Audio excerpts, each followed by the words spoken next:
Hello, Bollywood and the men who run it. Can we have one female character with agency? Just one per quarter. Once every 3 months. That's how low I am setting the bar for you. क्या बात कर रहे तुम लोग? सौदा कर रहे हैं तेरा। मैंने कहा हीरा मिल ही क्या है तो बोली लगा ले। मैं हीरा नहीं कोहिनूर हूँ, इतना आसान नहीं है मुझे खरीद। Hey all, my name is Sucharita. Welcome to my channel where you will find reviews of the latest movie releases, interviews with worthy filmmakers and coverage from international film festivals. Today, let's take a closer look at Homi Adajania's Cocktail 2 starring Kriti Sanon, Rashmika Mandanna and Shahid Kapoor in the lead roles now in movie theatres. Diya and Kunal are a young couple in their 30s, madly in love since their college days. They live together, enjoy each day as it comes, have a ton of money to spend thanks to flourishing careers, though we never quite find out what Diya does. And considerable effort is made to explain that this boy, Kunal, is a wonder chef.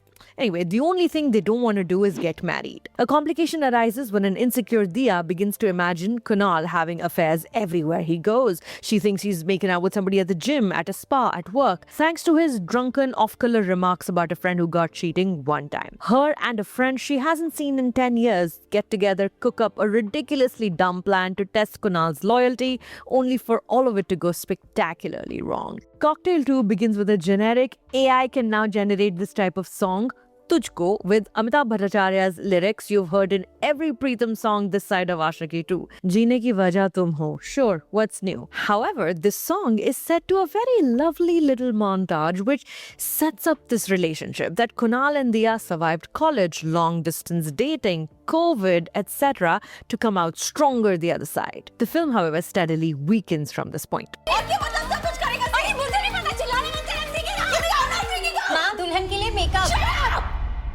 This cocktail is a lame and flavorless concoction of various Hindi cinema stereotypes, of course the biggest one being that women are silly little things, so stupid. The first scene of this film takes place at a restaurant where Chef Kunal manipulates a table of women into calming down after they've been served the wrong food, and then it cuts immediately to another scene where he lies to his girlfriend about something inconsequential. However, this conniving and Mr. Fix-it-all nature never quite shows up again, even when the status of their relationship hangs in the balance. Background music fills spaces that ideally ought to be occupied by smartly written relatable dialogue, as frivolous setups keep showing up one after another in a parade of low-brow comedy. Male writers love Ranjan, Tarun, Jain and Homi Adajania's characters are such cliches.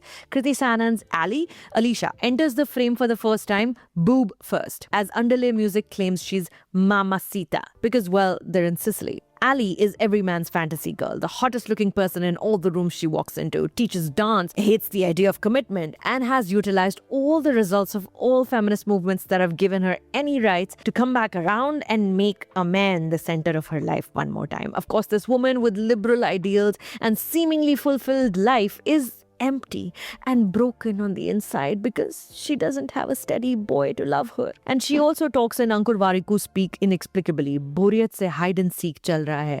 Like that is a normal thing for people to say to one another right now. I have said this before and I'll say it again. There is a wonderful, masterful actor hidden inside Kriti Sanon. One can see her almost break away the tone of the film, break away from it and start outperforming her scene partners at times. Maybe one day there might be a filmmaker who'll come along capable of seeing all of this and allowing her to shed the Mamacita and the Masita. But she at least seems to be having fun dancing to a reheated Nachos version of a Badtameez Dil type song in this film, so good for her. पता नहीं मैं तेरे लायक भी हूँ या नहीं। Hey.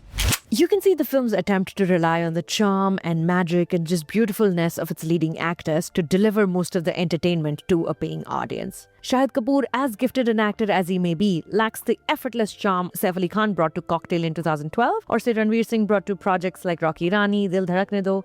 You can sense the let me tell you about life sermon is about to emerge from under the devil may care facade from a mile away. And sure enough, when it does show up, two women stand there with tears in their eyes and listen to him talk without saying a word. Rashmika Mandanna says sorry a couple of times, but largely sticks to the sweet, innocent girl in love caricature she has perfected repeated through much of her filmography. Despite its leisurely 2.5-hour runtime, I suspect editor Akshara Prabhakar might have still left some chunks out of the film. Actors like Tikku Talsania, Suparna Marwa, Neelu Kohli, they barely have speaking roles. And I'm almost certain I saw social media content creator Arun Singh, popularly known as the Jhumru, looking sad in a group of friends in a couple of shots, but he doesn't say anything. Now, this is effective and is only honestly worth pointing out because of its absurdity. Hey, but if you want My Best Friend's Wedding meets Judai, both lifted from 1997, looking very 2026 thanks to the best of Anayata Shravajania styling, this might be the film for you. Baby, yaar, it's too late. मैं तो सिर्फ अपने boys को थोड़ी fresh air दे रहा था. Really? Why not?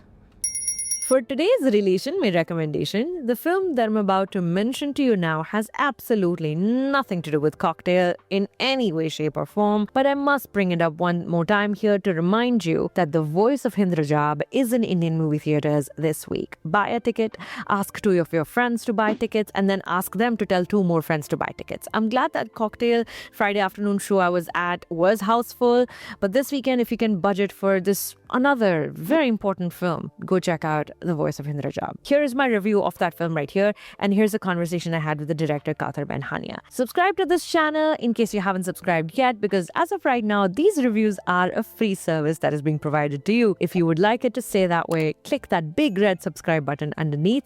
Thank you to my channel members whose names are right here. My name is Sucharita. Thank you for stopping by.